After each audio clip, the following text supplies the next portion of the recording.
Bom dia a todos. Chegamos, enfim, à nossa mesa de encerramento, cujo nome é uma pergunta. Um mundo sem fronteiras. O sonho acabou? Essa é a nossa mesa de encerramento. Finalizando a mesa, convido a que vocês fiquem uns minutinhos a mais só para a gente fazer o encerramento do simpósio. Então, finalizando, o segundo simpósio bienal da Sociedade Brasileira de Psicanálise de São Paulo, nós vamos contar com a participação de Silvia Bittencourt e de Bernardo Tanis. A Silvia é jornalista e historiadora, colaboradora do jornal Folha de São Paulo e docente da Universidade de Heidelberg. Ela também é autora do livro A Cozinha Venenosa, um jornal contra Hitler. Bernardo Tanis é membro efetivo e presidente da Sociedade Brasileira de Psicanálise de São Paulo, docente do Instituto de Psicanálise do Durval Marcondes, da Sociedade, doutor pelo Núcleo de Psicanálise da PUC de São Paulo. Os nossos convidados receberam um texto estímulo para que eles pudessem tecer as suas considerações. Então, eu vou apresentar esse texto rapidamente, justamente para contextualizar a discussão que vai se seguir. Designada em 1516 por Thomas Moros, a ideia de utopia liga-se a aspirações por um ideal ou uma esperança de mudança gerada por um senso de coletividade. A questão, como tornar o mundo melhor, é o seu norte, que tem como horizonte uma posição ética. No entanto, em 1868, John Stuart Mill introduziu o termo distopia para indicar a forma negativa. Compreensível, porque a utopia moderna teve como marca a acelerada mudança tecnológica e as descobertas científicas, mas também testemunhou 2 guerras mundiais e regimes totalitários violentos. Essa desilusão em relação ao futuro está na literatura de Aldous Huxley, no seu Admirável Mundo Novo, por exemplo, de 1932, em 1984, de George Orwell, de 1949, ou até no recente A História de Aya, né, de Margaret Atwood. Quando nossas vidas se deterioram ou são ameaçadas, muitas vezes acreditamos que é preciso uma medida de força para se alcançar um ideal. Por isso, Claeys nos alerta que a distância entre utopia e distopia pode ser alarmantemente pequena. As utopias falham ao se deparar com as pulsões humanas, na linha abordada por Freud em Seu Mal-Estar na Civilização? As questões narcísicas impedem a conexão entre pensamento, ato e sentido e criam um cenário para a aniquilação do outro? As mudanças sociais inclusivas teriam gerado uma espécie de ressentimento em partes da população mundial? Fato é que muitos consideram que, ao perder os grandes projetos de novas sociedades, decretamos o fim do utópico. É a posição de Bauman, para quem a força do social não se volta mais para o alcance de um objetivo comum, derrocando a noção de progresso como um bem que deve ser partilhado, derrocando também o sonho humano de se viver em uma comunidade sem fronteiras, uma comunidade de iguais. Em seu lugar, há a busca pelo prazer e pela melhoria da posição individual. Em um mundo fragmentado e líquido, Bauman reconhece a nostalgia da comunidade. E no lugar da utopia, que se liga a um futuro ainda por nascer, ele propõe a retrotopia, alimentando-se da visão de um passado perdido, roubado, abandonado, mas que não morreu. Tempos relembrados melancolicamente e valorizados por sua suposta estabilidade e confiabilidade, e que surgem como um modelo ideal de harmonia familiar ou harmonia de identidade étnica ou religiosa. Aqui o perigo, pois nessa versão restauradora o mundo se organiza nas revivificações nacionais e nacionalistas. Há um luto não elaborado? A queda do Muro de Berlim, que marcou o fim da Guerra Fria, teria sido a nossa última utopia de um mundo sem fronteiras? A se pensar, pois a experiência da vanguarda da União Europeia, ao elevar a integração nacional a um plano supranacional, acabou por alimentar a ascensão de partidos políticos nacionalistas e anti-imigratórios, alimentados por propaganda cibernética. E nesse panorama, qual seria o papel da imprensa? A utopia do crescimento econômico levou o planeta à catástrofe ambiental e acentuou a desigualdade. Sem perspectivas para uma mudança de qualquer paradigma na economia mundial. A utopia pós-humanista e seu desenvolvimento tecnológico de ponta, que inclui uma medicina desenvolvedora e não exatamente terapêutica, não conseguiu evitar e conter a pandemia do Covid-19, que deixou o mundo do terceiro milênio boquiaberto. A utopia hoje é um ouro de tolo? Ou ainda é possível criar territórios ou períodos utópicos de assistência mútua ou global? Bem, esse foi o estímulo e vou passar a palavra agora para a Silvia e aqueles que gostariam já de enviar suas perguntas podem me enviar. Silvia? Bom, muito obrigada pelo convite, Bernardo e Silvana. É um prazer participar da mesa de encerramento desse simpósio. Quando a gente pensa no mundo sem fronteiras, que é o tema nessa discussão aqui, sem dúvida essa ideia soa utópica, até mesmo ingênua. Um mundo onde as pessoas possam escolher onde viver, regido por princípios democráticos, de igualdade e solidariedade, com cidadãos produtivos e estados que lhes garantam uma qualidade razoável de vida. Bem, considerando o processo de integração europeia, que culminou nesse grande projeto chamado União Europeia, podemos dizer que esse mundo sem fronteiras, pelo menos aqui, se tornou em parte realidade. Como eu vivo na Alemanha faz quase 30 anos, eu acho importante falar nesse debate dessa ideia e dessa realidade que eu conheço, a de uma Europa sem fronteiras, mas também dos problemas que o continente vem enfrentando. Em primeiro lugar, eu quero contar rapidamente como foi este processo de integração, até então inédito na história milenar da Europa, pois ele ocorreu de forma pacífica. Essa ideia surgiu logo depois da Segunda Guerra Mundial, em 1946, quando Churchill tentou mobilizar políticos europeus para a formação do que ele chamou de Estados Unidos da Europa. A partir de então, vários tratados começaram a delinear o processo de integração econômica do continente, lembrando que este estava devastado devido a uma guerra que havia matado mais de 50 milhões de pessoas. Por trás estava a ideia de que a integração econômica colaboraria com o crescimento econômico da região, consequentemente, com a melhoria da qualidade de vida dos europeus e, o mais importante, de que isso tudo levaria à sua união política, garantindo a paz entre aqueles países. É importante frisar que nestes 70 anos de história da União Europeia, nunca o continente registrou um período tão longo de paz. O pontapé inicial para a integração europeia foi dado pela França, Alemanha, Itália e pelos Países Baixos, em 1950. Nos anos e décadas seguintes, o número de países foi crescendo, concentrados na Europa Ocidental, já que o continente estava dividido pela chamada Cortina de Ferro, uma das marcas da Guerra Fria. O auge desse processo de integração aconteceu em dois momentos. A partir de 1989, quando caiu o Muro de Berlim e a União Europeia se abriu para os Estados do Leste, e em 2002, com a introdução do euro como papel moeda em 12 países. Hoje, a União Europeia reúne 27 estados e, entre eles, as fronteiras estão abertas. A meu ver, o projeto europeu foi e é algo revolucionário. Revolucionário no sentido de inovador, audaz.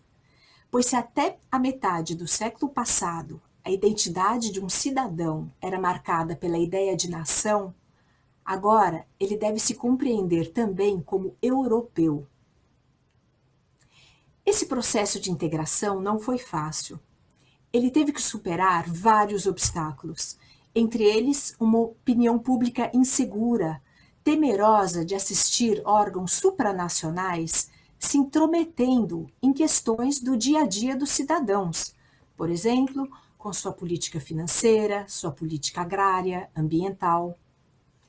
Esse processo também enfrentou crises econômicas graves, como na Grécia, na Espanha, na Itália, alguns anos atrás. Mas os momentos mais difíceis, sobre os quais eu vou falar agora, foram a crise dos refugiados e o Brexit. Estes acontecimentos abalaram, de certa forma, o projeto europeu, pois levaram alguns estados a se fechar um para o outro. Eu vou abordar também a crise atual do coronavírus, que, diferente das outras crises, é uma catástrofe natural, mas também acabou provocando esse fechamento. Eu começo pela crise dos refugiados. Entre julho de 2015 e março de 2016, mais de 1 milhão de refugiados pediram asilo só na Alemanha. Vocês podem mostrar a foto número 1, se for possível, a foto dos refugiados chegando em Munique, perfeito. Talvez vocês se lembrem das cenas na estação de trem de Munique, com os alemães recebendo os refugiados com cartazes e braços abertos. E não só aqui, mas em vários países da Europa, se viu uma onda enorme de solidariedade aos imigrantes recém-chegados. Revendo essas cenas, relendo jornais daquelas primeiras semanas da chegada dos refugiados, seria possível acreditar, sim, de que havia ali um espaço para a utopia. Vocês encontram declarações extremamente otimistas da chanceler Angela Merkel sobre a possibilidade de integração dos refugiados. Vocês encontram representantes de vários partidos falando de uma política de asilo mais liberal. Vocês encontram políticos e ativistas se mobilizando para tornar mais seguras as rotas de fuga daquelas famílias. Bem, essa fase otimista durou pouco, pois em algumas semanas o clima mudou da euforia para a insegurança. As notícias passaram a ser de alojamentos lotados, conflitos com a polícia, ataques xenófobos e aumento da criminalidade. Não surpreende, então, que a partir daquele verão e outono de 2015, os partidos de extrema-direita de praticamente toda a Europa se fortaleceram. Estes partidos já vinham crescendo desde a crise financeira de 2008, que deflagrou uma onda anti-globalização, sobretudo nos Estados Unidos e na Europa. E aqui, a crise dos refugiados intensificou esse processo. Foi o caso do partido alemão AfD, é a sigla em alemão para Alternativa para a Alemanha, que radicalizou seu discurso nacionalista e xenófobo e para atacar a política migratória do governo Merkel.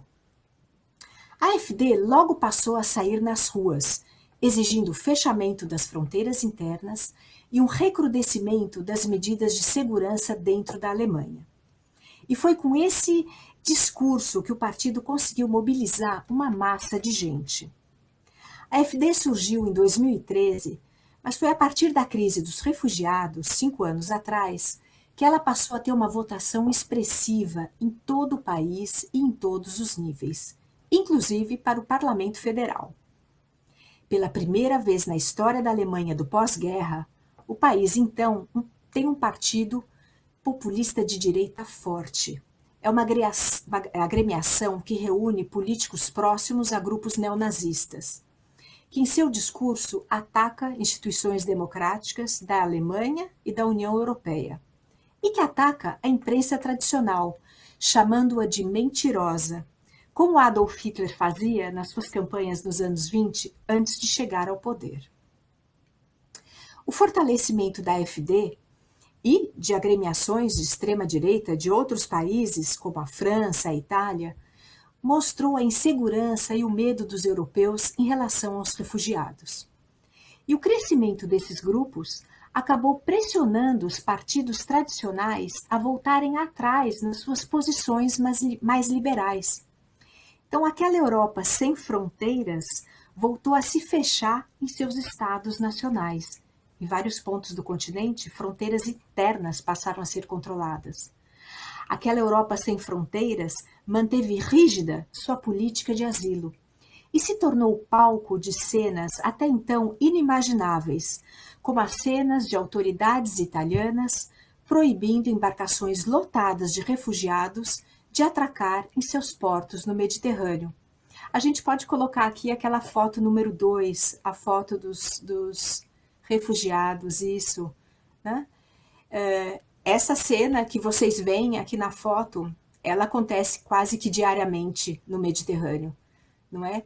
E ainda ontem eu li no jornal a notícia de que a Itália estava impedindo, né, que uma dessas embarcações atracassem em seus portos. Eu acho importante também mencionar, só um minuto. Eu acho importante também mencionar os casos da Hungria e da Bulgária, 2 estados membros da União Europeia que fecharam suas fronteiras com muros e cercas de arame e passaram a patrulhá-las com soldados ou até mesmo milícias. Nos 2 países, os refugiados foram confinados em campos de internamento e enfrentaram protestos xenófobos por parte da população. Até hoje, a União Europeia se vê às voltas com os governos autoritários e nacionalistas da Hungria e da Bulgária. Afinal, a União Europeia tem seu fundamento nos valores democráticos, nos princípios de liberdade, solidariedade e no respeito aos direitos humanos. Não bastasse essa situação, em plena crise dos refugiados, o continente foi pego de surpresa pelo Brexit. Em junho de 2016, os britânicos votaram por sua saída da União Europeia, abrindo assim a primeira grande crise institucional da organização. Até hoje se analisam as causas do Brexit. É fato que a campanha a favor do Brexit foi movida à base de muita desinformação e fake news sobre supostas vantagens da separação. Além disso, seu discurso nacionalista atraiu simpatizantes. Foi um discurso quase que nostálgico, de uma Grã-Bretanha se libertando das amarras europeias para recuperar a grandeza que o país desfrutara no passado. Mas certamente também desempenhou um papel importante o medo dos britânicos frente a uma Europa aberta aos refugiados. Não podemos esquecer que enquanto os britânicos votavam a favor do Brexit, milhares de refugiados se aglomeravam em Calais, no norte da França, tentando chegar na Grã-Bretanha de barco ou pelo túnel. Agora, sobre a crise do coronavírus. Lendo alguns textos sobre a ideia de um mundo sem fronteiras, vários adeptos dessa teoria ficam em dúvida frente a uma única questão. E no caso de uma pandemia? Bem, desde janeiro deste ano, esse caso tornou-se uma triste realidade com o coronavírus. O coronavírus causou um choque no mundo globalizado que há décadas vinha rompendo suas fronteiras no nível tecnológico, econômico, comercial, contribuindo até para a própria expansão do vírus. O coronavírus passou a proliferar na Europa já a partir do final de janeiro, mas foi com o grave aumento dos casos na Itália que muitos países da União Europeia decidiram, em março, decretar medidas restritivas radicais. A imposição para a população de um lockdown, ou seja, o isolamento em casa, e, mais uma vez, o fechamento das fronteiras internas. Podemos mostrar agora a última foto, a foto número 3? Essa foto aqui mostra, por exemplo, a fronteira entre a Alemanha e a Áustria. Imagina, é uma fronteira que está aberta há décadas, né? Não há geralmente não há controle nela, não há policial nela, não há nada. No caso da Alemanha, essas medidas mais restritivas duraram 2 meses. Nesse período, foi grande a pressão para que o governo reabrisse as fronteiras o quanto antes. Os alemães não estavam mais acostumados a viver com suas fronteiras fechadas e controladas. Um ponto interessante é que a crise do coronavírus atingiu a Europa toda, mas as medidas contra a expansão do vírus foram decididas em nível nacional. Cada país procurou as suas soluções. Então não houve uma política europeia de combate ao coronavírus. Quem apareceu para proteger seus cidadãos não foi Bruxelas, que é a sede da União Europeia, mas sim os estados nacionais. Bruxelas aparece só agora, decidindo e coordenando a ajuda financeira que os países mais prejudicados vão receber. Então a gente pode se perguntar até onde vai essa integração política europeia, pois no caso de grandes crises, vimos os países se fechando um para o outro. É possível que a crise do coronavírus dê ainda mais fôlego aos grupos nacionalistas europeus, adeptos do fechamento das fronteiras, do protecionismo, do fortalecimento da economia nacional, como estamos observando já há tempos no governo de Donald Trump, que vem transformando os Estados Unidos numa fortaleza, não é? Mas precisamos aguardar como isto vai evoluir nos próximos meses aqui na Europa, já que muitas eleições foram adiadas por causa da crise do coronavírus. Antes de concluir, eu gostaria de falar um pouco sobre a situação no Brasil, a qual eu estou profundamente ligada. Desde janeiro do ano passado, o Brasil é governado por um político populista de direita. Seu discurso lembra muito o discurso dos partidos populistas europeus, pois é nacionalista, autoritário e despreza os valores da democracia. O Brasil não tem um governo que agrega, e este foi o nosso tema aqui, não é? Esta ideia de agregar, unir, buscando o desenvolvimento e a paz. O Brasil tem agora um governo que segrega, que se isola entre os seus apoiadores e que exclui todos os grupos que dele discordam ou o contestam. Adversários políticos, minorias, intelectuais, cientistas, a imprensa. Fora do Brasil, Bolsonaro pode até encontrar algum apoio entre seus pares. Trump nos Estados Unidos, Netanyahu em Israel, Viktor Orbán na Hungria.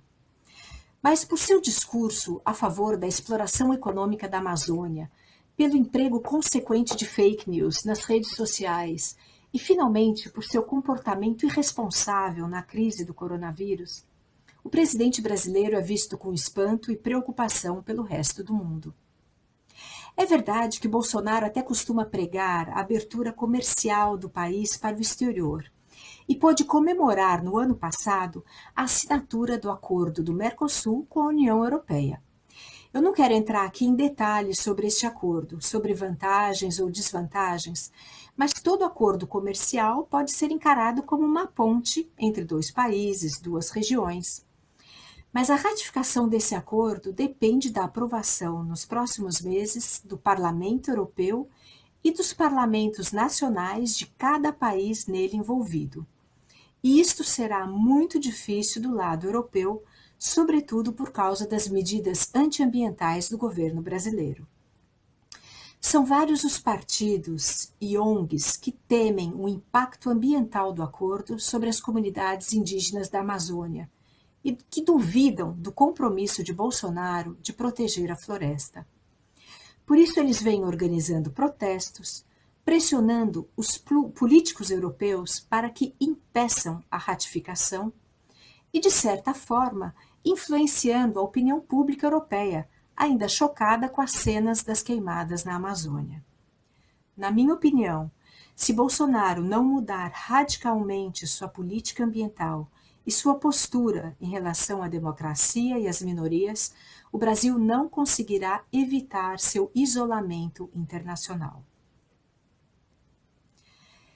Eu tive que pensar muito sobre como concluir esta fala, porque geralmente eu sou uma pessoa otimista e os temas aqui tratados não dão muito espaço para acreditarmos, pelo menos a curto prazo, não é, numa mudança radical em direção ao mundo melhor. Mas eu acredito sim que haja espaço para a luta em prol da democracia, da justiça e dos direitos humanos. Eu acho muito importante, por exemplo, o papel que a imprensa vem desempenhando nesse momento. A meu ver, a imprensa aqui na Europa e no Brasil mesmo com seus defeitos, está cumprindo o seu papel de criticar e de fiscalizar as ações de governos, partidos e empresas.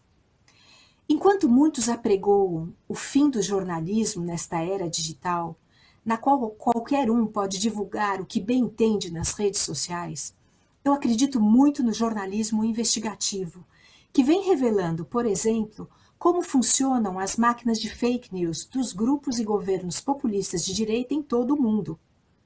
Eu acredito muito no jornalismo científico, que está numa verdadeira empreitada contra as mais diversas teorias conspiratórias sobre a Covid-19.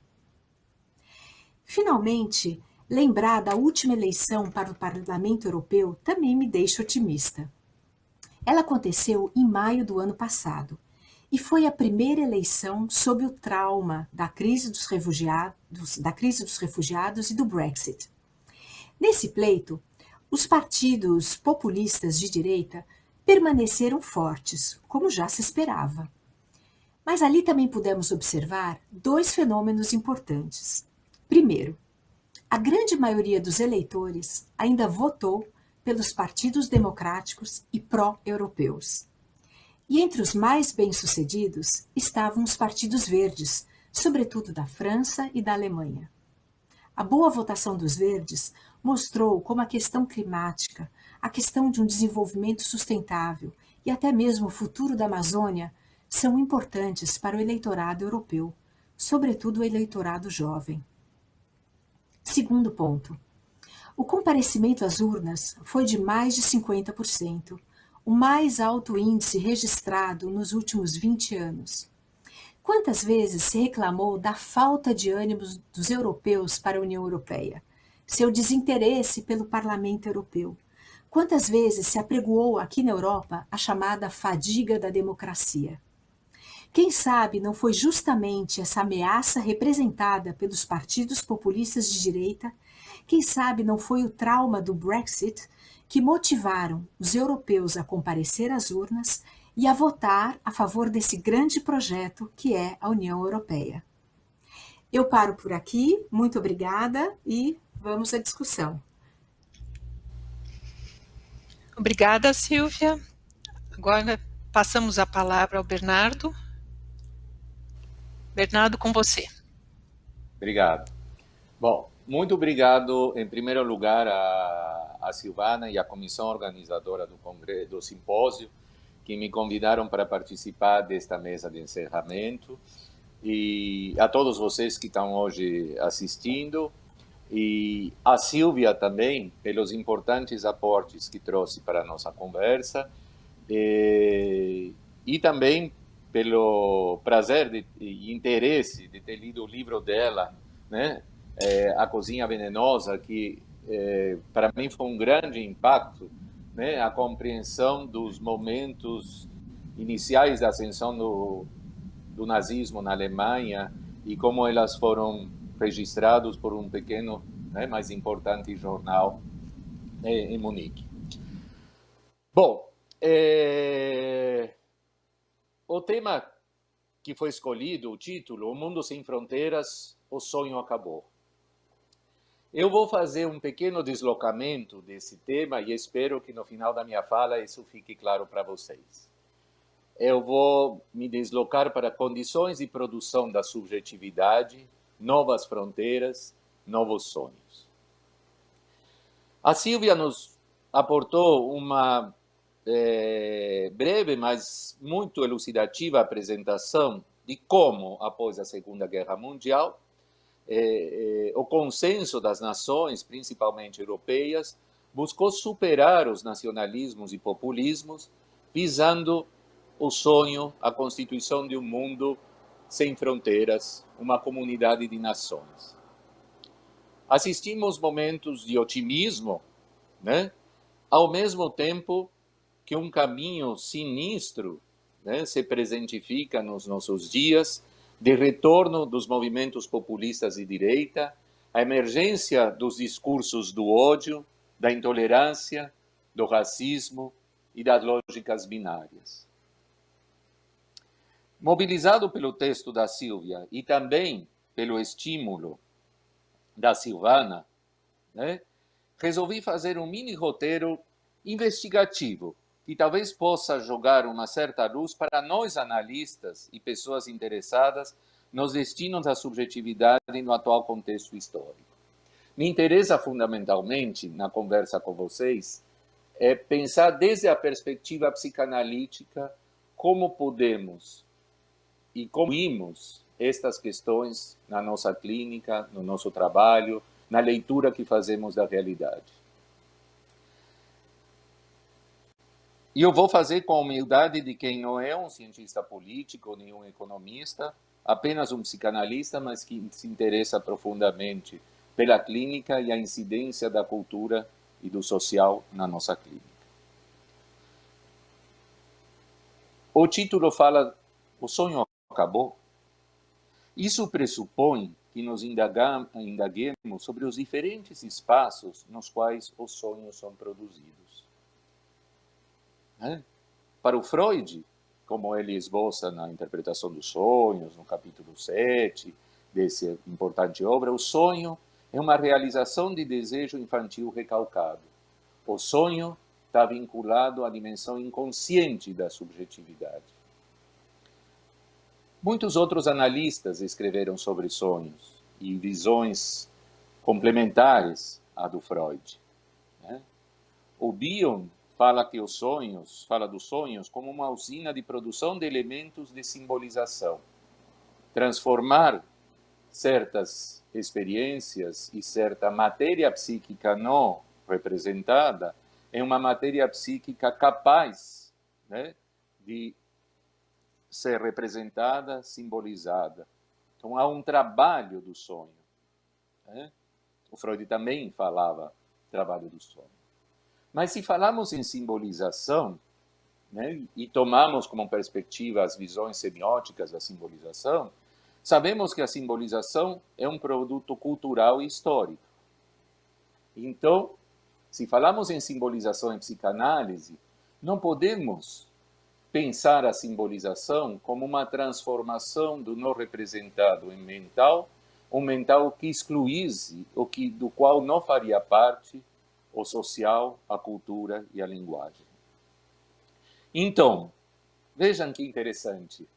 Falar do sonho, e se o sonho acabou ou não, envolve pensar o sonho como realização de desejo individual, no sentido de infantil, como Freud nos trazia.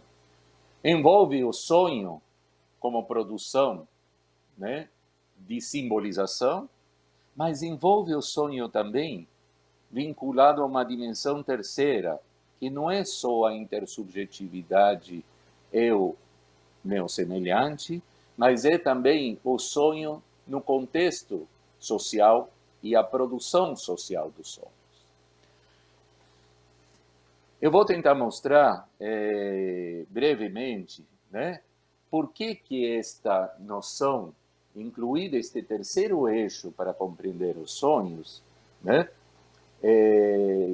ela é necessária, ela é imprescindível, e ela vai nos falar de uma dimensão traumática do social que vai ser necessariamente elaborada pelos sonhos, pelo sonhar, e o risco do que pode acontecer numa cultura se esta dimensão traumática do social não é elaborada, tanto na rede intrapsíquica, na rede intrasubjetiva, na relação eu com meu semelhante, e também na relação da sociedade num campo mais amplo da vida coletiva.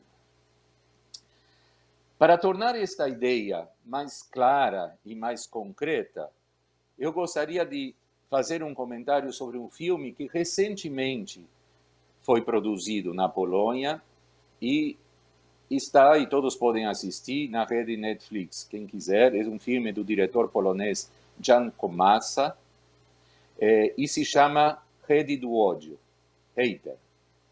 O jovem protagonista do filme trabalha numa agência clandestina de conteúdos vinculados via internet, que visa danificar a imagem das pessoas públicas através de fake news. Toda semelhança com a realidade nossa, não é mera coincidência. Desde o momento em que ele é expulso da Faculdade de Direito por plágio, Thomas parece ir ganhando força. Quando mais é humilhado, mais forte se torna. Há algo do filme Coringa nessa personagem que é assustadora e, ao mesmo tempo, patética. Então, eu vou apresentar muito brevemente o trailer do filme e depois vou fazer alguns comentários para aprofundar a discussão a partir dele. Por favor, podem apresentar o trailer. Wujku, ciociu, wasza pomoc jest dla mnie bardzo ważna. Jesteśmy z ciebie naprawdę dumni. Brawo. Dzięki.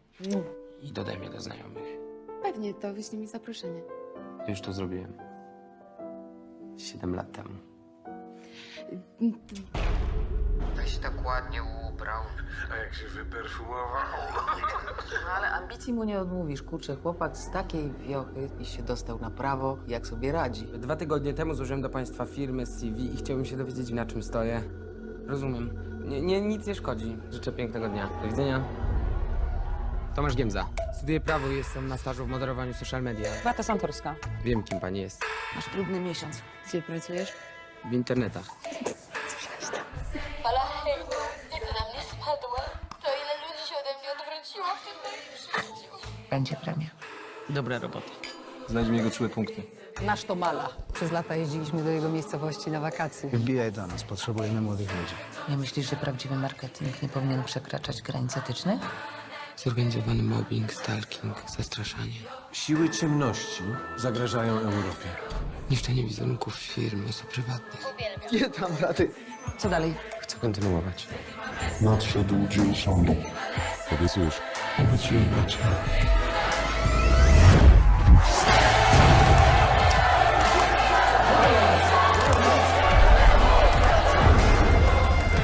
Jakieś hasło wymyśl. Prawda jest najważniejsza. Dzisiaj mamy do czynienia z inwazją. Zaplanowaną, zorganizowaną inwazją. Potrzeba wielkich ludzi, wielkich czynów. Nie damy się internetowym trollom i hejterom. Gabrysia nie chce mieć z tobą kontakt. Tacy jak ty i ja zawsze będą dla nich gorsi. Wystarczy, że raz coś ci nie poszło i na zawsze cię skreślą, rozumiesz? Dla nich jesteś i zawsze będziesz nikim.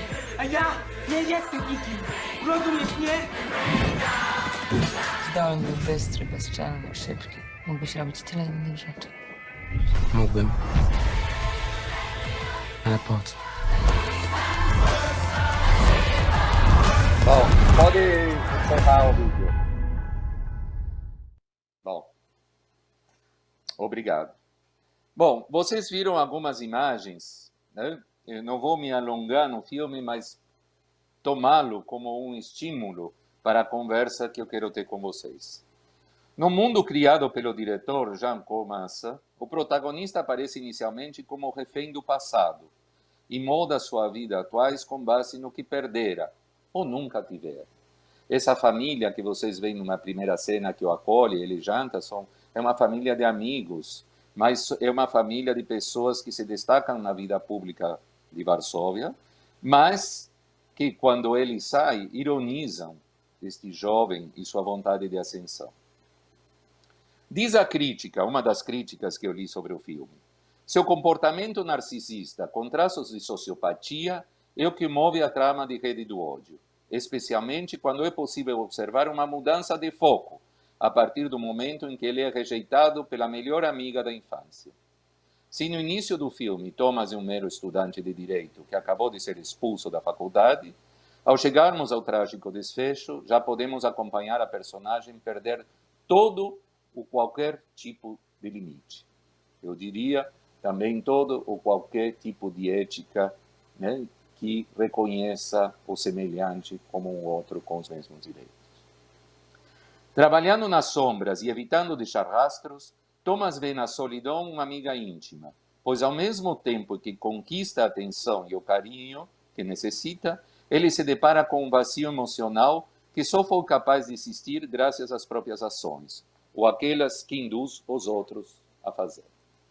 Silvana Reia, no seu estímulo, nos indaga, né, as utopias falham ao se deparar com as pulsões humanas na linha abordada por Freud em seu Mal-Estar em Civilização, ou com questões narcisistas, as mudanças sociais, inclusive, teriam gerado uma espécie de ressentimento em partes da população mundial.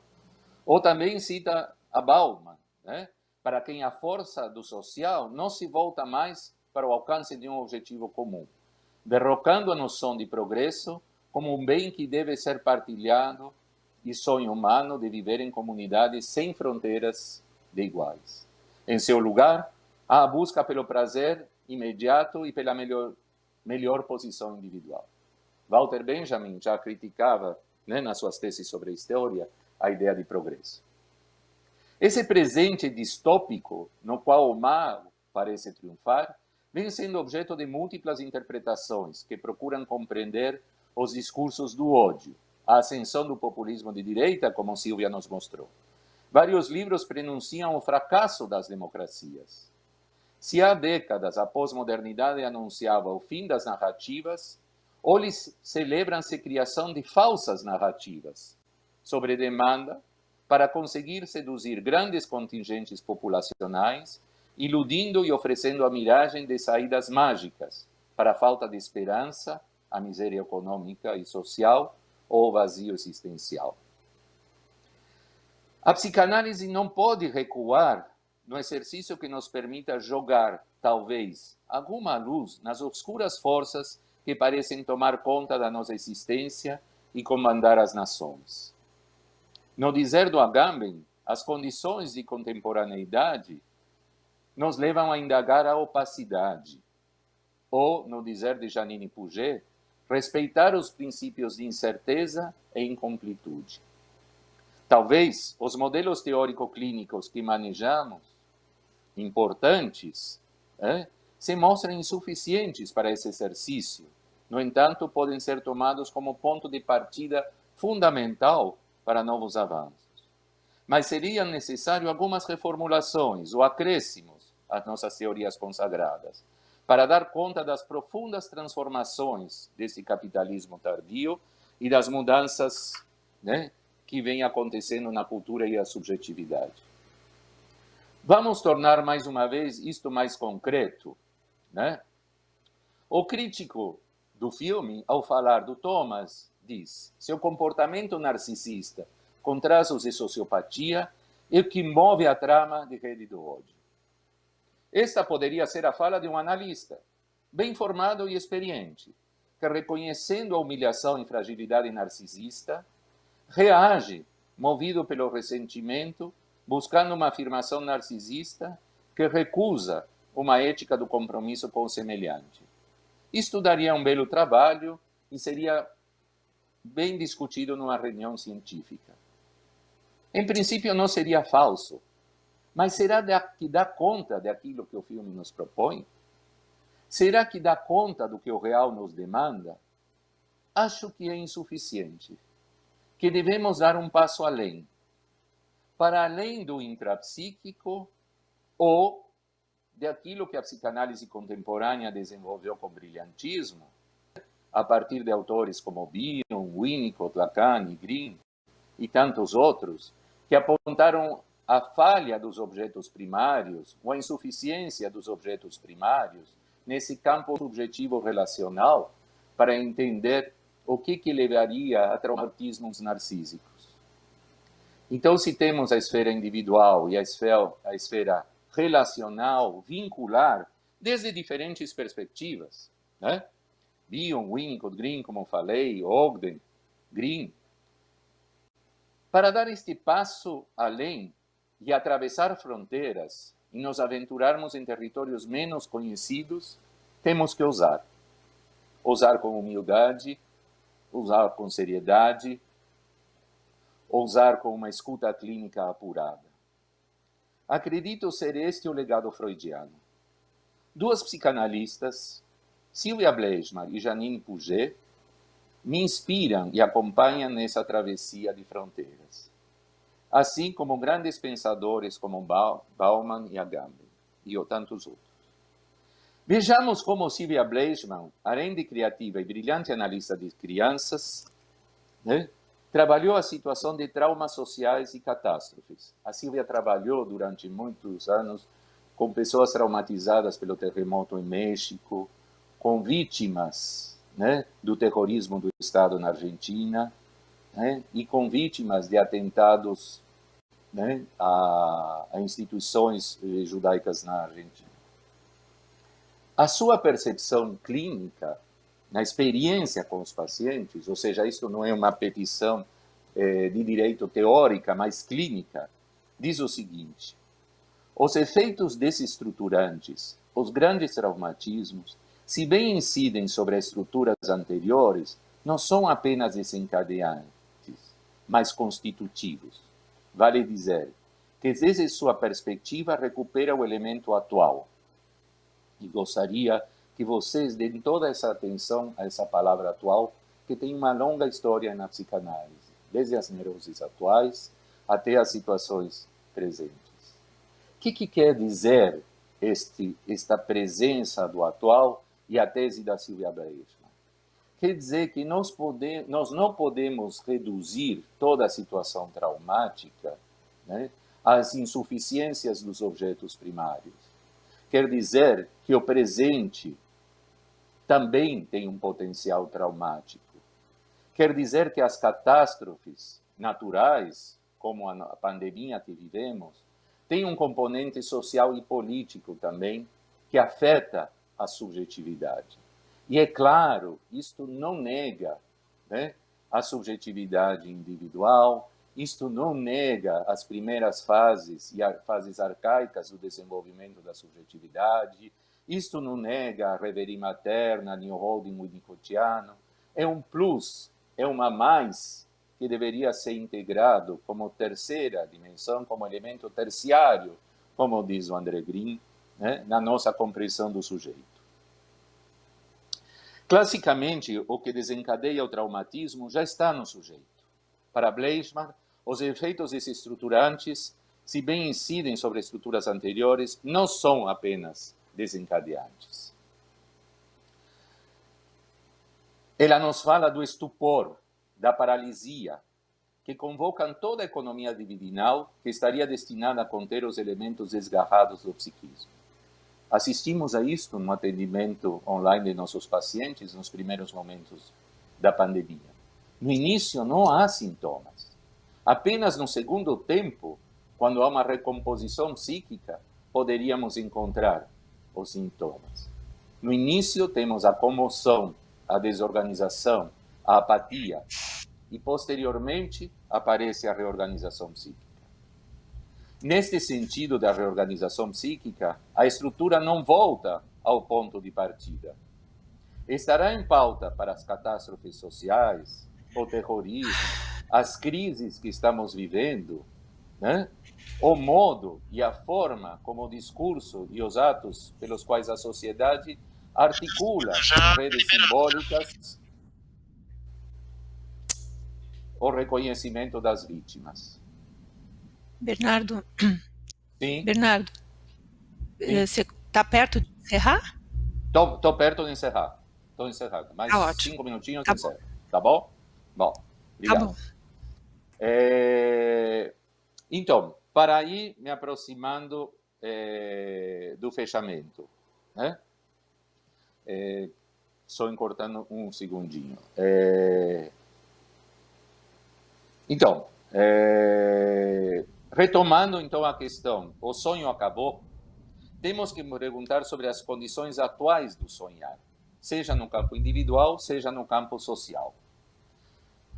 Bleichmann dirá que a patologia não é determinada pelo inconsciente, mas a relação do inconsciente com os modos com os quais o eu se estrutura, vinculado à ideologia da sociedade de pertinência.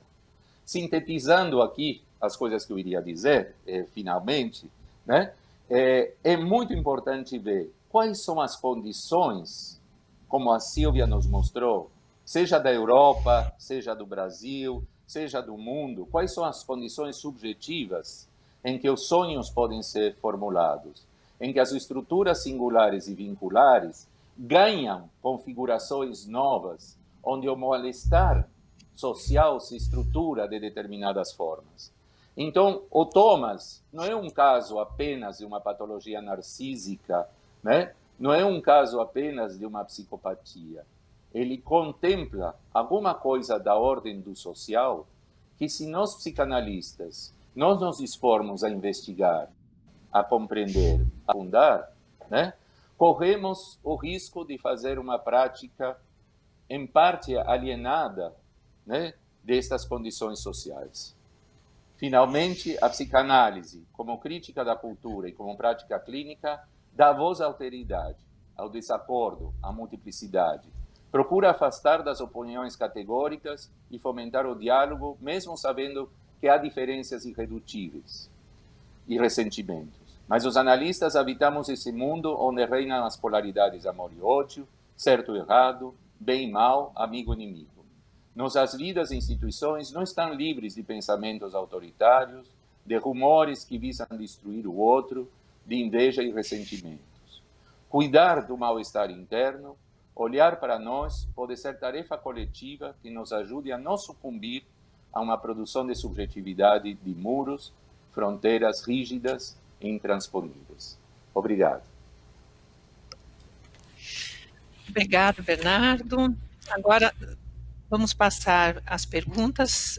Além de perguntas, tem muitas mensagens de parabéns, de agradecimentos e tudo mais. Então, eu vou começar juntando duas perguntas que eu acho que podem se comunicar, da Selma, Terezinha de Oliveira e do Júlio Geller, né?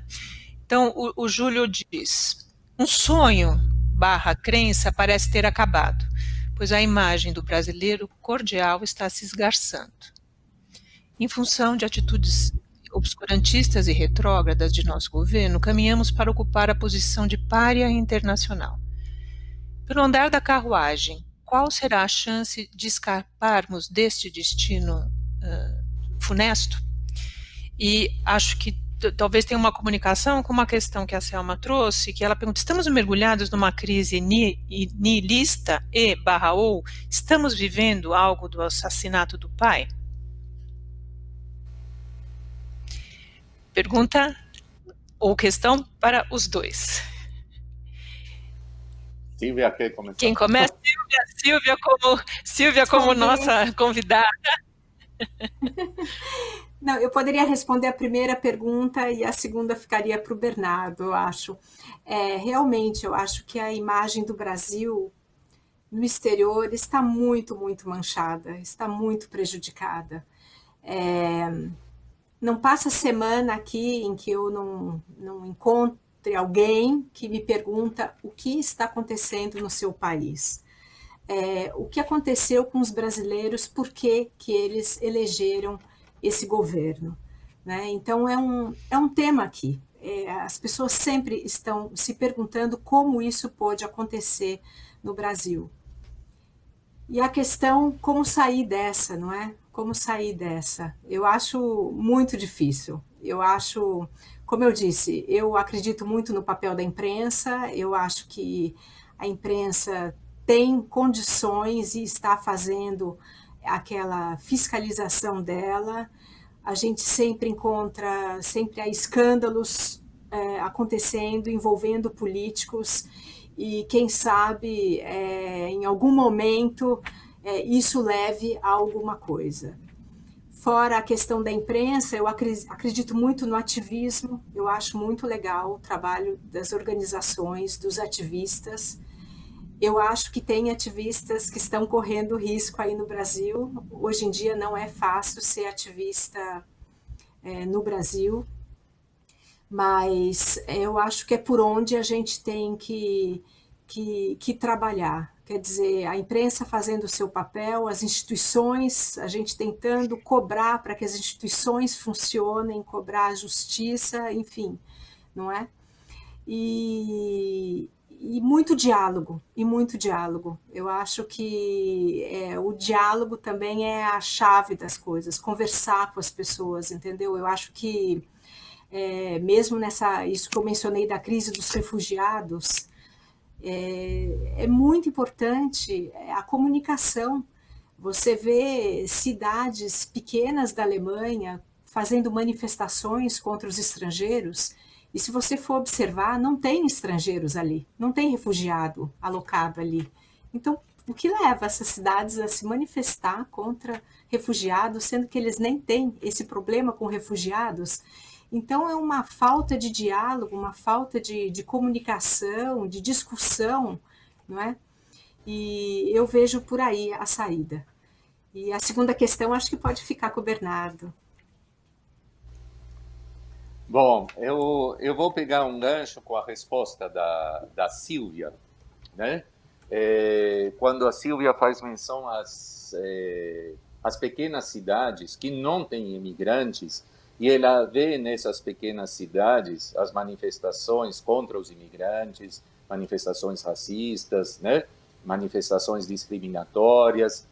Me parece que ali não aparece apenas, não é pouco, a falta de diálogo, mas a crise ética que estamos vivendo, né, onde é corrompida a ética, de alguma forma, do semelhante, do outro. Por algum caminho que nós sabemos muito bem, né, e nos é em parte opaco, por que este outro não é reconhecido com os mesmos direitos que nós gostaríamos de ter, né? Há um esgarçamento, eu penso, do tecido social, e isto manifesta uma violência que busca, de alguma forma, arrasar, acabar com o outro, como se o outro fosse um verme que precisa ser extirpado. Esse discurso fez parte do nazismo, esse discurso fez parte, em algumas épocas da humanidade, mas o que nos assusta, o que é sinistro, né, é que não sabemos, não temos claro quais são as condições subjetivas, sociais e políticas que fazem esse discurso, né, conquistar grandes parcelas da população, né? De alguma forma, acabamos utilizando certas ideias de exclusão social, de marginalização do centro-oeste americano, das periferias inglesas, né? Da ameaça do imigrante no mercado de trabalho. Mas eu acho que se tomamos o mal-estar na civilização do Freud e tentamos que ele nos ajude, não para uma redução a um conflito pulsional, mas para ver como o conflito pulsional se estrutura no contexto social que vivemos. Como nosso contexto social pode levar a estes desejos, né, e a estas manifestações tão sinistras e assustadoras, né? Mas vamos ouvir mais perguntas e continuamos conversando. Isso. Tem uma pergunta que eu acho que talvez seja mais especificamente para a Silvia, né, sobre o papel da imprensa alternativa. Só para você comentar, o papel da imprensa alternativa que prolifera hoje e que também proliferou nos tempos da ditadura. Não sei bem o que a pessoa quer dizer com imprensa alternativa, mas a pergunta é essa. Bom, hoje em dia tem muitos sites jornalísticos, não é? Muitos. E eu acho que alguns deles também fazem muito bem o seu papel, principalmente aquele que eu acho mais importante nos dias de hoje, que é a investigação. A investigação do que acontece em governos, em partidos, em empresas, certo? De toda forma, o que também é complicado é que eles são muitos, não é? São muitos os sites jornalísticos que surgiram nos últimos 10 anos, nos últimos 20 anos, não sei. E eu acho que eles cumprem bem o seu papel. A gente tem que tomar cuidado porque, geralmente, muitas vezes, eles são ligados a algumas instituições ou alguns partidos, ou eles têm alguma simpatia por alguns partidos. Então, sempre, quando você sabe que é um site, por exemplo, jornalístico mais de esquerda, é o que eu costumo ler e acompanhar, mas eu costumo tomar cuidado, entendeu? Porque eu sei bem qual é a posição deles, eu sei o que eles querem divulgar e o que eles não querem divulgar. não é? Eu sei que eles querem ser super críticos com o atual governo, eu sei que eles querem ser super críticos em relação aos processos que foram movidos contra o Lula, não é? E então você tem que saber qual é a orientação desses sites, e é difícil isso, né? Ter como discernir, ok, este é um site de esquerda e é normal que eles levem a notícia para esse caminho, não é? Esse é um site de direita, então é normal que eles estejam publicando isso. E então, quando você fala jornalismo alternativo, eu entendo assim, alternativo à imprensa tradicional, a esses grandes órgãos de imprensa, a Folha, o Estadão, o Globo, a Rede Globo, né? Então tem muita coisa alternativa, ou seja, fora desse espectro da grande imprensa. Mas eu acho importante que eles existam, né? Mas para o leigo eu acho importante saber onde ele está pisando quando ele for se informar por esses sites menores. Agora tem uma série de perguntas que eu vou compor como uma questão só, que são ligadas às questões da pandemia, né? Então, a política europeia falhou no controle da pandemia. No que o trato da pandemia nos diferentes países mostra das políticas locais. E completo com uma do Márcio Giovanetti, que diz: vocês não acham que a situação atual nos convoca a uma redefinição da política? Isto é, que o vírus nos obriga a pensar numa política que não seja antropocêntrica como temos vivido até agora?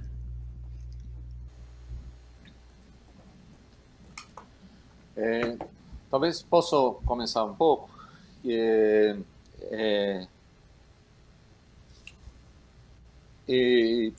Eu acho que o que o Márcio coloca como questão é importante, no sentido de que eu ouvi a fala dele hoje, né, de um deslocamento do antropocentrismo e o quanto um vírus, né, e uma pandemia, de alguma forma, ameaçam o que a gente tem como capacidade de construir um mundo a partir do homem, um mundo social, uma certa civilidade, né? E uma certa ilusão de que nós somos os donos da Terra, né? Mas eu penso, e aí eu coincido com as ideias da Sylvia Blaisman, que não tem catástrofes sociais. Para o homem não tem natureza, né, sem social, sem coletivo.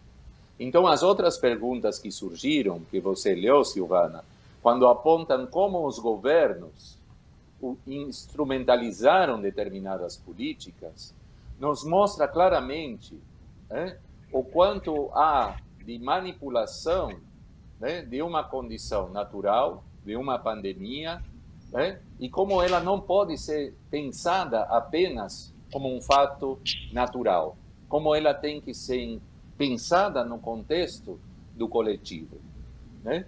De que modo nos recluímos, de que modo vivemos a quarentena, como foram manipuladas, como a Silvia apontou, por um partido ou por outro partido, né? O que fica excluído desta situação, de modo geral, a não ser em certos espaços, em certo jornalismo, em certas atividades, que se resgata a subjetividade individual, que se resgata o sofrimento, que se resgata a morte, que se resgata a dor, né? A subjetividade é massacrada por estatísticas, por nomes, né? Por políticas, e a condição humana é reduzida, né, a uma estatística, e talvez a psicanálise, não só a psicanálise, mas a literatura, as escritas, os blogs, as músicas, os artistas, têm outras fontes que estão lutando para resgatar a dimensão humana, né, de uma pandemia que nos faz sofrer a todos. Eu concordo muito com o que o Bernardo falou. Eu vou falar só um pouquinho da primeira pergunta, né, que a pessoa perguntou sobre caso aqui da Europa, eu acho que a gente não pode pensar se a Europa falhou ou foi bem sucedida no combate à pandemia, porque, como eu disse, não houve uma política europeia para a coisa, cada país tomou a sua decisão. Então, vocês têm a Alemanha, que fechou logo, tomou logo medidas restritivas e foi muito bem sucedida. Eu diria que a Alemanha foi muito bem sucedida no combate ao coronavírus. Foram 2 meses de isolamento, 2 meses de fechamento de fronteiras, e aqui morreu muito menos gente que em outros países. Eu acho que hoje são ainda um pouco mais de 9 mil mortos, não é? E agora isso está sendo, e agora tudo voltou praticamente ao normal, quer dizer, você tem que sair de máscara, ambientes fechados sempre com máscara e tal, e a grande preocupação é porque a gente está em época de férias aqui na Europa, os alemães estão viajando aqui perto, mas estão viajando, e está aumentando o caso de coronavírus na Espanha, por exemplo, em Paris. Paris acaba de ser considerada uma cidade de risco, então certamente vai aumentar os casos de coronavírus aqui na Alemanha também. E você teve também políticas como a da Grã-Bretanha, que, enfim, foram péssimas. A Grã-Bretanha fechou muito tarde, ela praticamente começou a tomar medidas, o governo britânico não acreditou achou que se todo mundo pegar um pouquinho o coronavírus, eles saem dessa, mas o premier precisou quase morrer para eles tomarem algumas decisões, né? Então, na Grã-Bretanha, por exemplo, morreu muita gente, não precisava disso, não precisava isso acontecer na Grã-Bretanha, não é? Então, as coisas assim foram muito, muito diferentes, de um certo modo, comparando com o que acontece no Brasil, que, pelo que eu saiba, nem tem ainda um ministro da saúde, né, oficializado, né, você tem ali um provisório, a coisa está funcionando, mas não está resolvida, não dá para dizer que o coronavírus está sob controle aqui também. Apenas um comentário a mais, Silvana. Sim. Pode Sim. fazer a pergunta, depois eu complemento. Não, o que eu completa. o que eu queria completar era que a situação do coronavírus mostrou, especificamente no Brasil, mas também em outros lugares do mundo, a condição em que grande parte da população vive, né? Pessoas, né, que precisaram de uma assistência econômica, né, porque não tinham ingressos, né? Quase 40 milhões de pessoas receberam essa assistência econômica, péssimas condições sanitárias. Então, mais uma vez, eu volto que a crise não é uma crise apenas política, é uma crise social, é uma crise de representação do outro, é uma crise ética, né? De como legitimamos o direito do outro a uma vida minimamente digna, a uma existência. Então, quer dizer, fica uma disputa entre políticos para ver quem dá mais, quem ajuda mais, e tenho certeza, e é horrível ter essa certeza, que daqui 2 anos, quando a pandemia tiver, talvez, desaparecido, silenciada, nós voltamos àquela normalidade, supostamente normalidade, né? Onde as condições de educação, de formação, subjetivas, de sonhar, volto à ideia do sonho, né? De sonhar um futuro, se veem tolhidas para grande parte da população, né, do nosso país. Eu só queria acrescentar uma coisinha, Silvana, e Claro. o que também é muito difícil é comparar, não é? É óbvio que é muito mais fácil um país como a Alemanha, né, que tem assim uma infraestrutura enorme, um estado social super forte, né? É muito mais fácil falar, a partir de agora vocês ficam 2 meses em casa fazendo home office, quem perder dinheiro nisso vai ganhar uma ajuda e tal, e fazer isso no Brasil, é óbvio, é muito mais difícil, né? Não dá para você pegar aqueles milhões de brasileiros, entendeu? monte de gente morando nas comunidades, né? Dizer, ó, agora todo mundo fica quietinho em casa para não ter coronavírus. Não dá, realmente o pessoal quer ir trabalhar, precisa desse trabalho. Então, sempre é muito difícil comparar, não é? O que funciona, aqui funciona, aí não funciona. E realmente é uma questão totalmente social também, não só político-econômica. Aqui temos uma questão de uma colega, uma pessoa que se chama Ana Carolina, só se identificou como sendo do interior de São Paulo. Né? Ela coloca, a Carolina, pensar um mundo sem fronteiras, não estaríamos sob a influência da nossa criança que idealiza e não entende separações e limites? Acho que isso é com você, Bernardo. Muito, Carolina, gostei muito.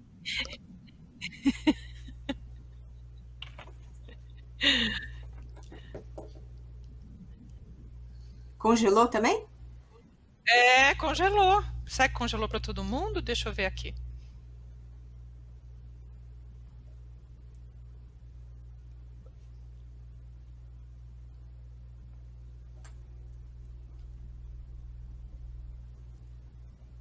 Deixa eu ver com o técnico aqui.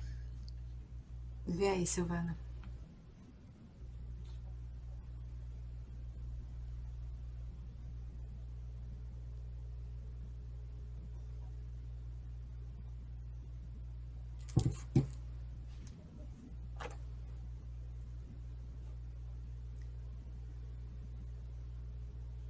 Nossa, congelou em tudo. Tá todo mundo falando congelou. Peraí. Ixi, vamos esperar então. Então congelou para todo mundo. Peraí, eu não consigo entrar no WhatsApp porque as pessoas ficam mandando.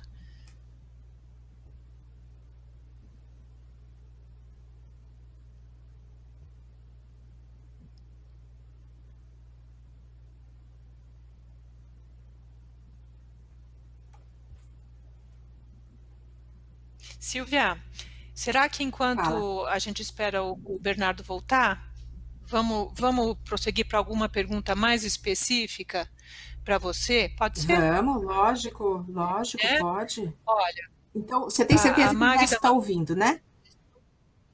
Sim, porque eu estou recebendo só que o Bernardo congelou, né? Só o Bernardo congelou. Então vamos tocar isso, vamos tocar. Então vamos tocar? Olha, a Magda pergunta se você. Pergunta não, ela pede se você poderia falar um pouco mais sobre a situação da pandemia do Covid em relação aos refugiados. Certo. Então, é o seguinte, essa crise dos refugiados aconteceu faz 5 anos, então é bem interessante que agora está tendo muito balanço, né? Como que a Alemanha se saiu dessa crise dos refugiados, o que aconteceu com os refugiados todos, com esse 1 milhão de gente que chegou aqui, não é? E procurando asilo, procurando trabalho. Bem, o que a gente pode dizer? Que, no geral, a coisa deu certo. Né? Aquela declaração otimista da Angela Merkel, nós vamos conseguir, ela tinha razão em parte. Eu posso dizer que pelo menos a metade desses refugiados conseguiu asilo, está aqui trabalhando. Se são jovens, eles estão estudando, se são crianças, eles estão nas escolas, se forem jovens, eles estão nas universidades.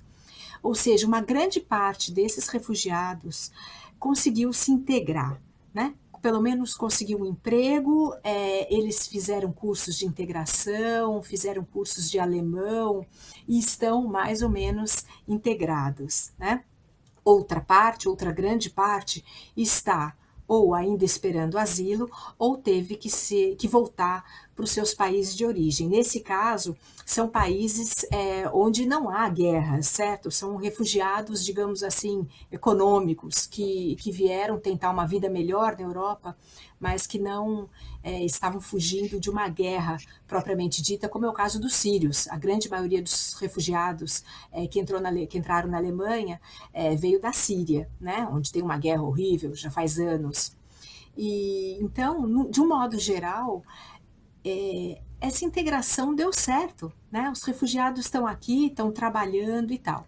Agora, infelizmente, com a crise do coronavírus, sem dúvida, são eles os primeiros a perder o emprego, né? Então, como no Brasil, a pandemia está atingindo a economia de uma forma super intensa. Todos os países, provavelmente no mundo inteiro, vão sofrer uma recessão, sem dúvida, a Alemanha também, não é?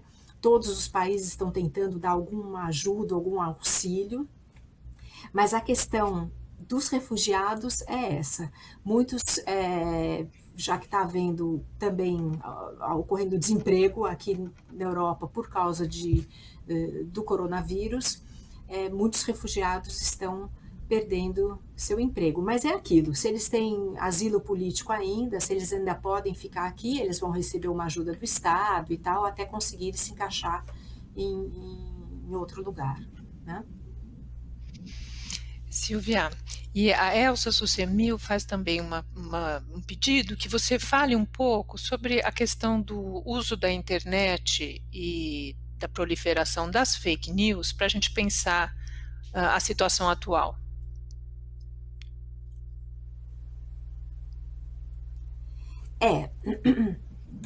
Essa questão das fake news, eu acho assim muito, muito complicada e às vezes a gente fica impotente até, sem saber como fazer para lidar com isso, né? Como fazer para lidar com isso? Gente? Pronto. Oi? É isso. Você está aqui. Isso, eu achei... Eu tô aí? Então tá, porque aqui apagou tudo, Não, tudo você muito tá estranho. aqui. Deixa eu só dar... Não. Então tá bom, deixa eu só Até ver uma coisa que está anunciado aqui. Só um minuto. Claro. Enquanto isso, eu aproveito para juntar uma outra pergunta que eu acho que dialoga com essa, Silvia, mas vou esperar você. Avisando que eu tenho que... Só um minuto. Andreas? Mas, Silvia, você está aqui e nós estamos vendo você. Ok, Nós agora estamos deu vendo certo. você. Então tá bom. O Bernardo está voltando? Então deixa eu responder rapidinho, agora que o Bernardo está voltando, né? Então, eu acho que a gente tem que... Voltou. Agora sim. Bernardo, Então tá. peraí, Então, respondendo rapidinho.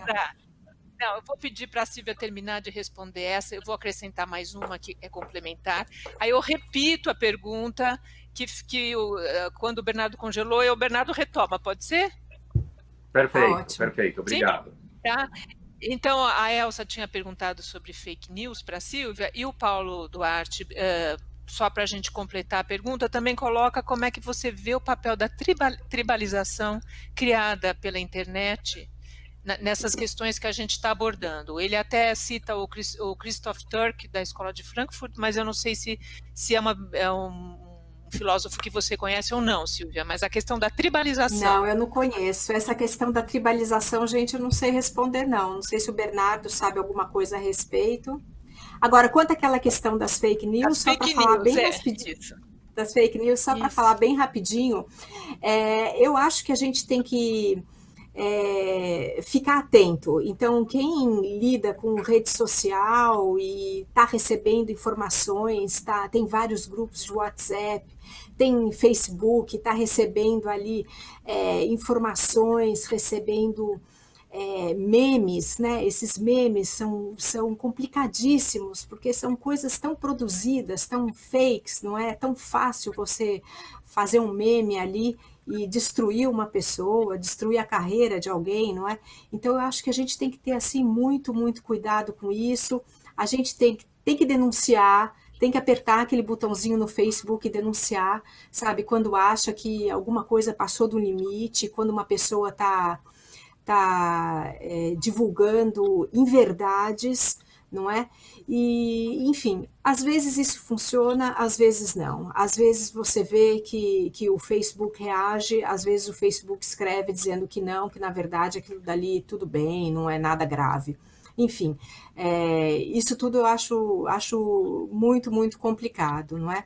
Mas é por isso que eu acho muito interessante que os grandes jornais do Brasil e aqui na Europa também, eles sempre têm uma seção, se vocês abrirem a Folha online, sempre tem uma seção voltada para fake news, dizendo tal coisa não é verdade, esse processo que fulano de tal diz que fulano está sendo processado não é verdade. Então eu acho que a gente que tem acesso a esse noticiário, que a gente lê jornal, tem que ficar atento a isso e discutir com as pessoas e, enfim, tem que ter muita paciência nos dias de hoje para discutir com as pessoas, para mostrar para elas o que é fake news, entendeu? Mas, realmente, tem gente que não quer saber, que quer a sua verdade, então eu acho bem complicado, essa questão é bem complicada. Obrigada, Posso Silvia. complementar Então, alguma vou coisa sobre repetir. essa questão? Sim, claro. Não, sobre essa questão e sobre a questão do Paulo Duarte, eu acho que tem uma ideia forte. Eu acho que essa ideia de tribalização é importante, né, que os grupos se separam e se frequentam entre si e não tem muito interesse em dialogar com o outro, a não ser muitas vezes para destruir o outro. E eu acho que é extremamente importante, como a Silvia está falando, do diálogo, mas de um diálogo que busque resgatar, seja no jornalismo, seja na cultura, seja o direito à existência da diversidade. Porque a lógica do ódio, a lógica binária, né, é uma lógica bastante que visa muito a aniquilação do outro. Então, a questão é que o outro não vai ser igual a mim. O outro tem direito de pensar diferente de mim, né? E eu tenho direito a pensar diferente do outro. O que é complicado quando eu acho que esse pensar diferente me confere o direito de destruir o outro, de eliminar o outro, de matar o outro, de censurar o outro, né? De monitorar o outro para destruí-lo. Ali eu perco a base de uma ética da alteridade, de uma ética radical que implica na condição de democracia de poder escutar o outro, de lidar com as diferenças e saber que as diferenças às vezes são irredutíveis, sim, né? Nós não vamos pensar igual, mas não por isso temos que eliminar o outro. E o risco do que nós estamos vivendo, o risco da memória que temos, dos gulags, do fascismo, do nazismo, é que houve práticas no século XX que visavam eliminar o outro.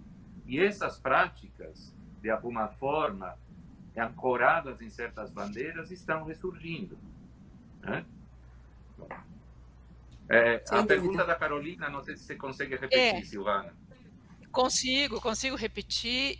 Então, essa pergunta da Carolina fica a última, e aí depois a gente passa para as considerações finais.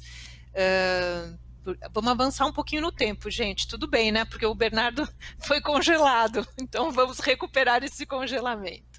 Então, a pergunta da Ana Carolina é... Isso! Pensar o mundo sem fronteiras. Não estaríamos sob a influência da nossa criança que idealiza e não entende separação e limite?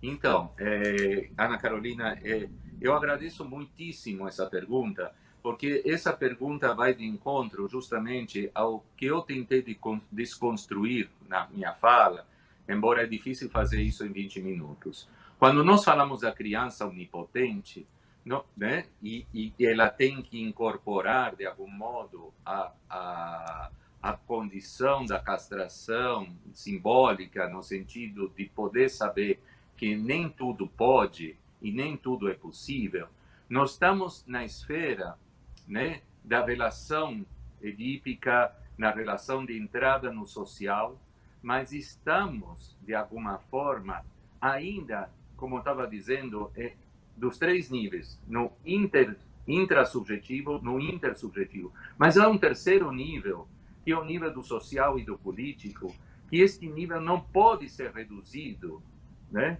à memória de uma criança infantil voraz, uma criança que quer tudo. Isto tem que ser pensado com outras categorias. E eu acho que este é um limite que a psicanálise clássica tem que entender, a meu ver. É minha posição, que a psicanálise não explica o social. A psicanálise pode nos ajudar a entender a questão do limite, da interdição, né, da incompletude do sujeito. Mas, quando vou discutir questões de fronteiras, de migração, né, de políticas públicas, eu tenho que ter novas categorias para construir novas utopias possíveis, para que eu possa sonhar.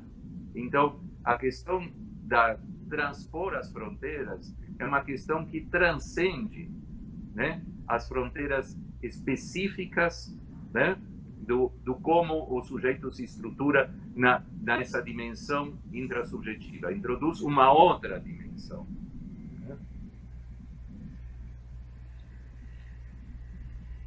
Silvia, quer completar alguma coisa? Não. Quero... Não. Obrigada, Silvana. Tá bem. Bom, então, eu vou passar agora a palavra para que vocês façam as considerações finais. Silvia, pode... Eu queria só agradecer mais uma vez. Para mim foi um prazer aqui conversar com vocês, porque eu trato muito dessas questões, enfim, do coronavírus, da extrema-direita, da questão do racismo na Europa, que vem vindo, tudo isso relacionado a essa crise toda dos refugiados, não é? E essa questão do ressentimento, que para mim, que o Bernardo mencionou, e mostrando até um trecho desse filme, não é? Esse menino se sentindo humilhado, ressentido, não é? Ele vai procurar assim sair disso, indo para essa rede de ódios, não é? E outros buscam os partidos populistas, né? Já que não se identificam mais com os partidos tradicionais. Então, essa questão que a gente tratou aqui hoje, do ressentimento, da humilhação e tal, das diferenças, isso achei muito importante, acho muito bom que a gente fez isso. Geralmente eu estou sempre na minha bolha de jornalistas e achei ótimo estar aqui com vocês. Tá? Então, muito obrigada mais uma vez. Obrigada. Nós que agradecemos, Silvia. Bernardo? Bom, eu só posso falar o mesmo que a Silvia, invertendo o sentido das flechinhas, né? Também acho ótimo, né, que nós pudemos ter no espaço do simpósio, na mesa de encerramento da sociedade, a conversa com uma pessoa que é uma pesquisadora, que estuda questões desde outras perspectivas, mas questões semelhantes às que nos preocupam, né, sobre a questão do ódio, da ascensão dos movimentos populistas, sobre a questão da exclusão e como já foi falado por Edgar Morin e tantos outros, não só um pensamento complexo, só um pensamento interdisciplinar, só um pensamento que aceite que nenhum de nós detém a palavra final sobre esses processos, mas que demanda um esforço coletivo para compreender e para resgatar essa ética, podemos ir para frente. Então, quero parabenizar mais uma vez a diretoria científica e a organização do simpósio, que fez um trabalho nessa direção, né? Nessa direção de que não podemos reduzir, né? Não ter um pensamento redutor, tem que ser um pensamento entre fronteiras para podermos entender alguma coisa do mal-estar contemporâneo. Obrigado. Obrigada, Bernardo. Bom, queria dizer que muitas perguntas que ficaram sem respostas, porque realmente foi um volume grande de perguntas e questões, além de congratulações, depois eu envio para vocês, Bernardo e Silvia, e se vocês depois tiverem interesse em responder por e-mail, pelo menos vocês ficam mais próximos dessa maneira, tá bem? Agora, eu tenho o triste dever de encerrar o simpósio e depois passo a palavra ao Bernardo para que ele faça o encerramento do simpósio, né? É um dever triste, né? Mas eu também me despeço com alegria, porque eu acho que foram dias de muita troca, de muita discussão, de intercâmbio entre diferentes, que eu acho que era o nosso objetivo desde o começo. E acho que nesses dias a gente teve a oportunidade de abrir um pouco mais as nossas fronteiras. Se isso acontecer, eu já fico muito feliz, porque eu acho que a gente atingiu aquilo que a gente queria atingir, né? Queria agradecer a presença de todos os inscritos, palestrantes, coordenadores, agradecer novamente a equipe de apoio que nos deu toda a sustentação de TI de secretaria e a comissão organizadora do simpósio. Queria dizer também para todos aqueles que tiveram qualquer problema técnico, que nós estamos cientes disso, nós estamos cuidando disso, né? Vamos responder pontualmente essas questões, e que os textos apresentados aqui no simpósio, eles vão ser publicados nos anais online da editora Blucher, né? Um pouco mais à frente, claro que nós temos que organizar tudo isso, e também vamos disponibilizar a gravação das diferentes mesas e atividades do simpósio, mas também isso vai demorar um pouco de tempo, porque nós temos que rever, fazer edição e tudo mais, mas tudo isso será disponibilizado. Então, eu vou passar agora a palavra ao Bernardo, que é o nosso presidente, e me despeço de vocês, triste e alegre. Obrigado, Silvana. Bom, eu já falei muito, então não vou me alongar agora. Apenas dizer que também estou muito satisfeito e contente com a possibilidade desse simpósio ter acontecido, e o esforço, né, que a organização do simpósio e nossos funcionários realizaram para que ele pudesse, né, acontecer. Queria agradecer muito à Sociedade Brasileira de Psicanálise, né, e aos colegas da diretoria, que de algum modo trabalharam com muito afinco ao longo de todo esse tempo, não só para este simpósio, mas ao longo dos 4 anos, né, da nossa gestão, para que este simpósio e o anterior fossem não apenas vitrines públicas, mas fossem realmente uma amostra do trabalho e do que nós acreditamos que possa vir a ser um caminho futuro para a psicanálise, né? Uma psicanálise que não se desconecte, né, das fronteiras, uma psicanálise que trabalhe nas fronteiras sem perder sua identidade, que conserve sua identidade, que conserve sua metodologia, que conserve seu rigor, mas que não tenha medo de encarar as novidades, às vezes ruins, outras boas, que o futuro nos depara. Então, queria agradecer a todos que estiveram aqui presentes, que assistiram, que participaram, aos que participaram das mesas. E, bom, espero que tenhamos deixado com este simpósio algum tipo de mensagem que seja um estímulo produtivo para todos continuarmos pensando, né, nas questões que discutimos. Um grande abraço para todos e um agradecimento especial à comissão organizadora do simpósio.